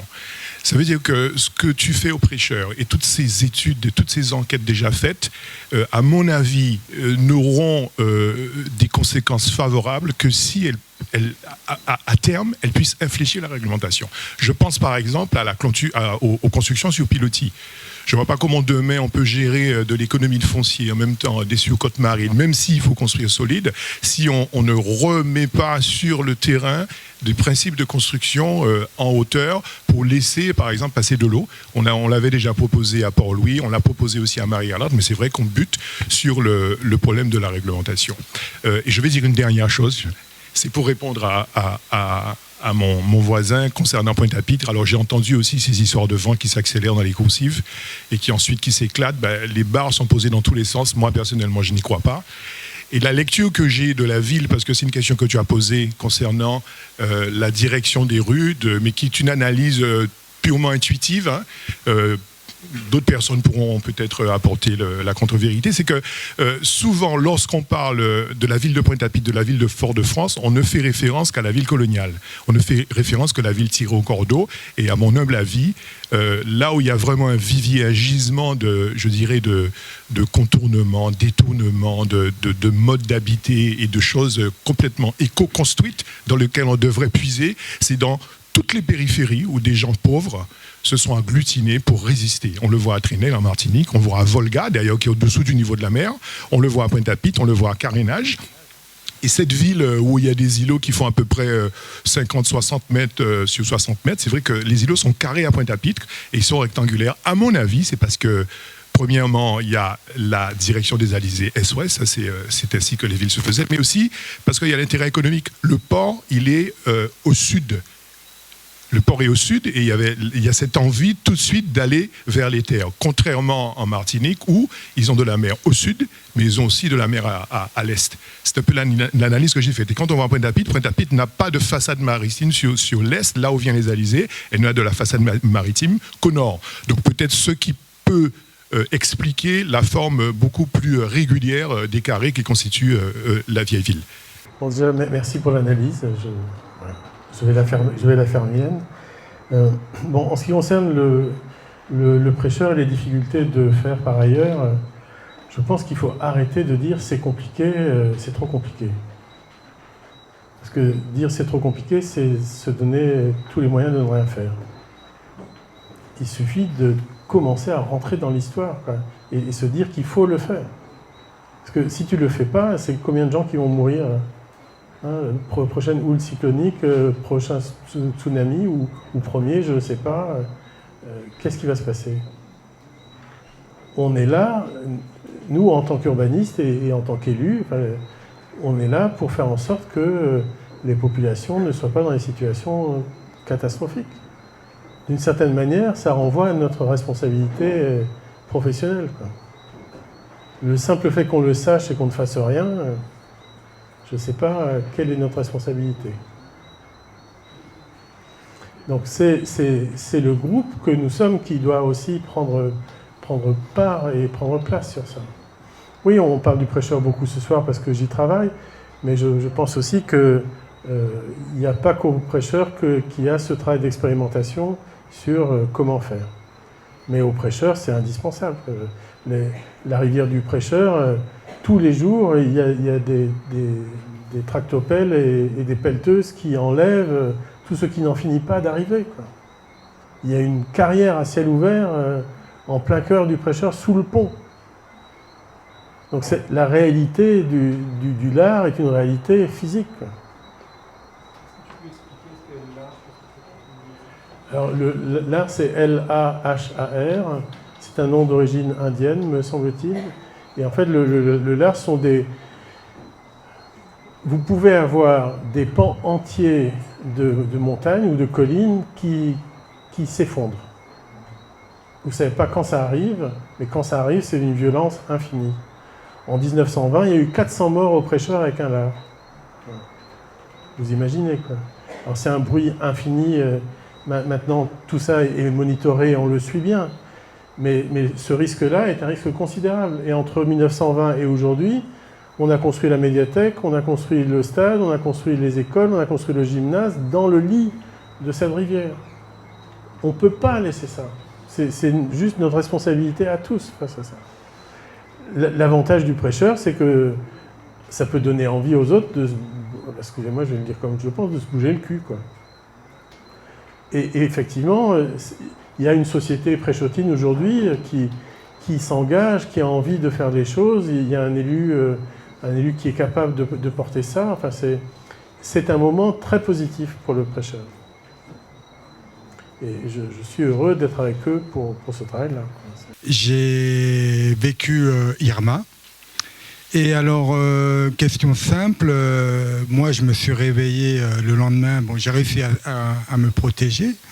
Je pense que, sans être expérimenté, mais j'ai compris qu'il y avait quelque chose de très grave qui se passait. Je me suis protégé, et je me suis réveillé le lendemain, c'était une désolation terrible. Plus tard, j'ai vécu Maria. Bon, maintenant je suis plutôt spécialisé dans les phénomènes. Moi, j'ai pas de compétences là-dedans, mais la question, c'est justement, en Guadeloupe, par exemple, maintenant que je suis, j'essaie de comprendre un peu comment peuvent vivre les gens, justement, comment ils s'organisent par rapport à leur architecture, à leur mode de vie, en sachant que malheureusement, les phénomènes climatiques ici sont tellement exceptionnels qu'en final, tout peut être détruit en quelques secondes. Donc vous, en tant qu'architecte, voilà, par rapport à la Caraïbe, comment vous imaginez aussi ces scénarios-là, par exemple? Ça peut être ma question. Il y a des scénarios impossibles comme les pluies ardentes. Donc je ne vais pas répondre à la pluie ardente. Mais la pluie ardente est déjà tombée sur le prêcheur. Mais non, je pense que la notion de refuge est une notion sérieuse et à prendre très sereinement en compte. Il y a à la fois les refuges urbains.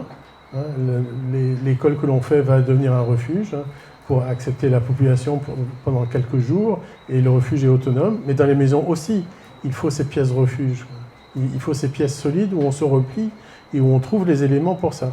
Il y a beaucoup d'études qui se font chez les industriels pour mettre au point des systèmes techniques autonomes en énergie et en eau, notamment, pour équiper ce genre d'espace de refuge décarboné, quoi. Donc voilà, il faut penser le logement à partir de tout ça. On sait que l'on peut protéger les logements des risques qui viennent de la mer. il suffit qu'ils ne soient plus là où ils sont, et je ne crois pas au pilotis, parce qu'il y a un risque qui est la disparition complète des infrastructures. Et c'est pas parce que tu es sur pilotis que finalement tu es sauvé, quoi, parce que après comment tu vas ailleurs. Donc il faut repenser finalement le territoire, y compris le second rang, quoi. La route, là où se trouvent aujourd'hui toutes les canalisations d'eau, alimentation, mais aussi traitement des eaux, cette route-là, elle peut très bien disparaître demain. Donc déplacer les populations, les amener dans des sites où finalement ils vont être en paix, ça c'est important. Et après il y a la réponse architecturale à proprement parler. Mais sur ça, il y a plein d'études qui sont faites. Il y a même des entreprises qui proposent des structurations à base des renforcements à base de structures en acier et qui ont breveté ce type de renfort. Enfin, il y a, à mon avis, pléthore de solutions. Et il faut le regarder sereinement. Je pense qu'il n'y a pas d'autre solution pour ça. On oublie très vite. Il y a eu 40 ans plein d'expériences de construction de logement social, de relogement des populations démunies ou dans l'insalubrité, etc. Et il y en a une particulièrement qu'on a laissé tomber parce qu'aujourd'hui on a structuré les marchés, que ce soit les marchés de maîtrise d'œuvre, les marchés de construction, etc. C'était celle qui consistait à aider les gens à construire leur propre logement, en leur amenant le terrain à des conditions acceptables, en amenant les réseaux et en les épaulant dans la manière de construire. Et moi j'y crois beaucoup. J'y crois d'autant plus depuis que j'ai j'ai visionné un film qui a été réalisé par l'agence des 50 pas sur la zone de Petit-Bourg où il y a des gens qui sont sur une falaise qui risquent de s'effondrer à tout moment. Ces gens-là sont en moyenne là depuis 40-50 ans. Et dans ce film, il y a une dame qui a plus de 90 ans qui explique qu'elle est arrivée là il y a 45 ans. C'est le maire qui lui a dit de se mettre là. Et à l'époque, elle ne travaillait pas. Mais quand elle est arrivée sur le lieu, elle avait, je crois, enfin, dans l'ordre, globalement, elle disait qu'elle avait 45 planches et 15 tôles, etc. Et qu'elle s'est organisée pour faire des loteries de manière à avoir un petit peu d'argent pour payer les gens qui allaient construire sa maison. Et quand je vois que ces gens refusent de sortir de là, il y a une raison. S'ils ne veulent pas sortir de là, c'est parce qu'on ne leur a pas donné la solution économique. Ces gens-là, qu'est-ce qu'on leur propose? C'est d'être logés dans des logements sociaux où il y a une moyenne de loyer. Tous les mois, il faut sortir une même somme d'argent, payer son loyer, etc. On vit dans une société qui peut paraître riche au premier abord, il y a des grosses voitures, tout le monde paraît bien habillé, etc. En réalité, on a une extrême pauvreté. Extrême, j'exagère peut-être, mais en réalité, on est un pays économiquement pauvre, où les gens n'ont pas de revenus structurés pour payer un logement de manière mensuelle.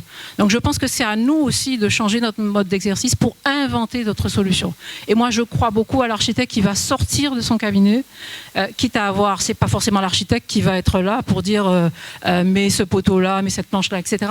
Mais il faut avoir une autre vision de notre métier pour pouvoir répondre à ce problème qui est extrêmement particulier et dont l'économie est le nerf de la guerre. Ces gens n'ont pas les moyens de rentrer dans un moule où tous les mois, ils doivent payer un loyer. Donc il faut trouver la solution autrement et leur faire faire. Ici, en Guadeloupe et d'une manière générale dans les Antilles, il y a la pratique du coup de main. Alors on peut dire qu'on est contre parce qu'on est en zone sismique, etc. Mais aussi on peut apprendre, on peut guider les gens, on peut les aider à faire leur habitat.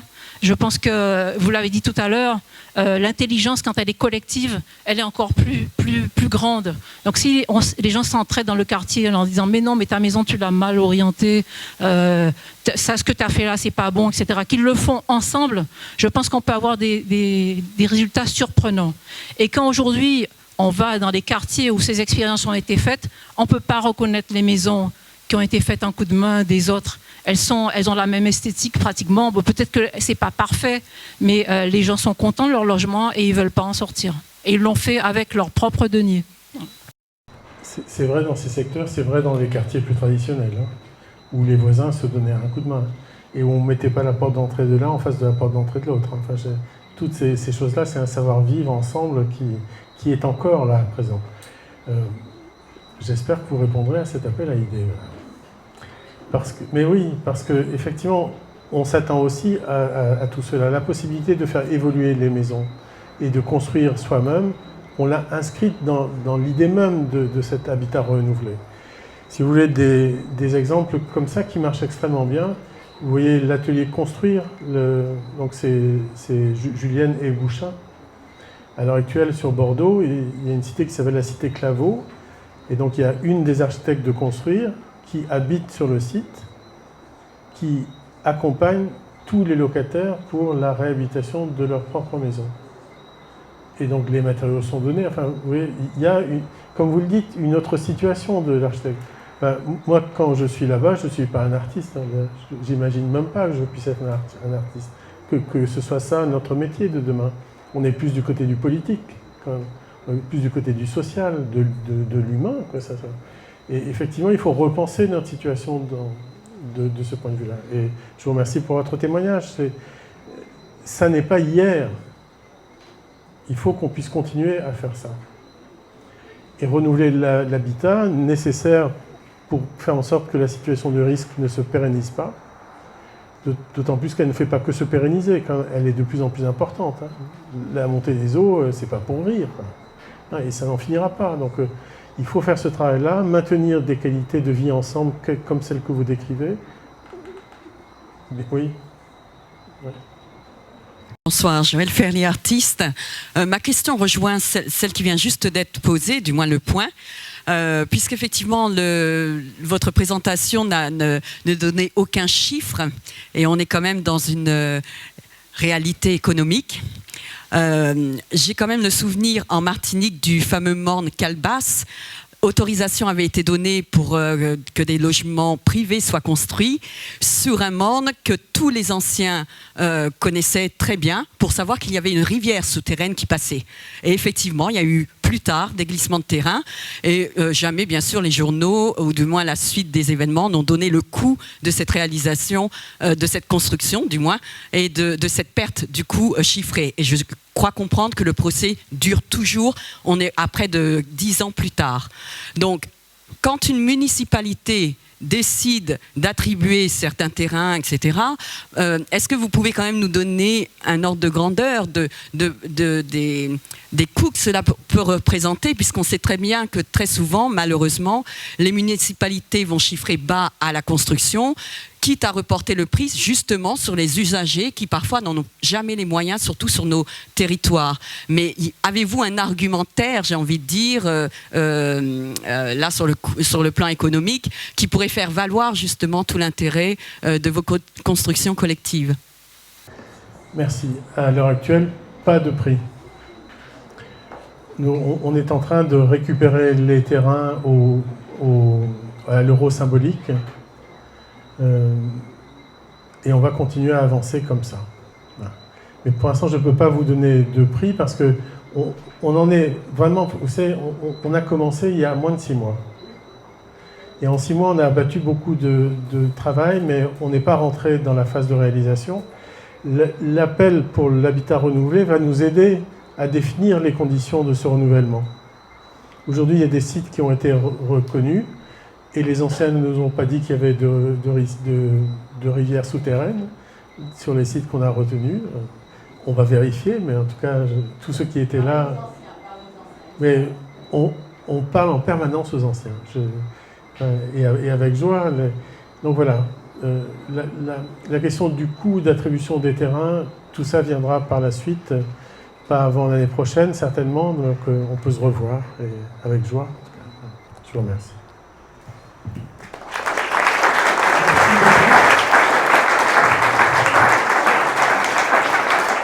Alors, j'aimerais au nom de la Maison de l'Architecture de Guadeloupe t'offrir cet ouvrage, Regard sur la ville. Certains d'entre vous, peut-être, on en a déjà entendu parler. C'est un ouvrage qui a été édité par la Maison de l'Architecture et qui fait un état des lieux de 3 années d'action et de dialogue avec des artistes, des philosophes, des architectes, des urbanistes, le grand public, des élus aussi dans les communes.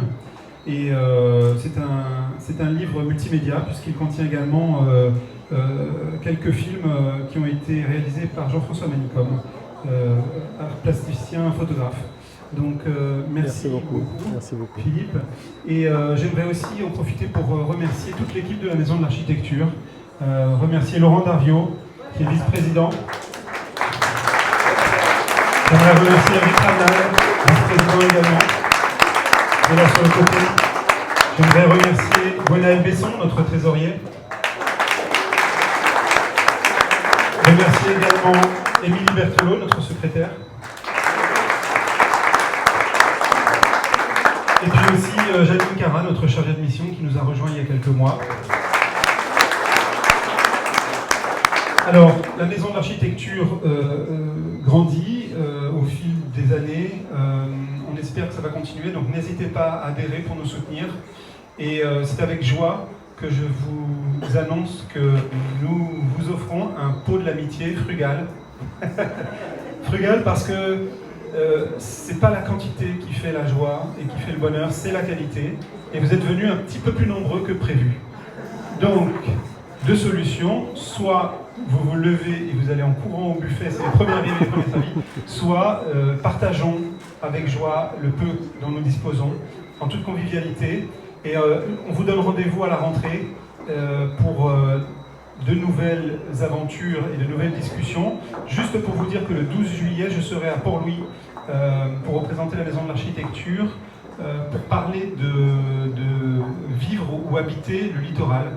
C'est une question brûlante d'actualité puisque récemment nous avons vu des événements de colère citoyenne contre des abus qui avaient lieu sur le littoral, des gens qui s'approprient des parties du littoral. Voilà. Donc n'hésitez pas à venir ou à nous suivre, je crois que ça sera retransmis en radio. Et puis sinon, toujours pareil sur notre site internet, sur la page Facebook de la MAG, sur Instagram. Merci Émilie pour ça. Si tu veux ajouter quelque chose, n'hésite pas. N'hésitez pas à nous suivre. Et puis encore une fois, un immense merci d'être venu.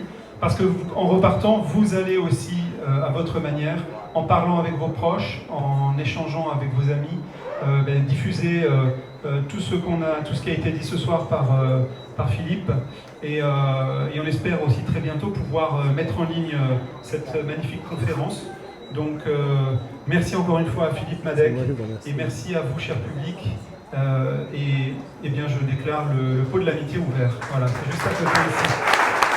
À très bientôt.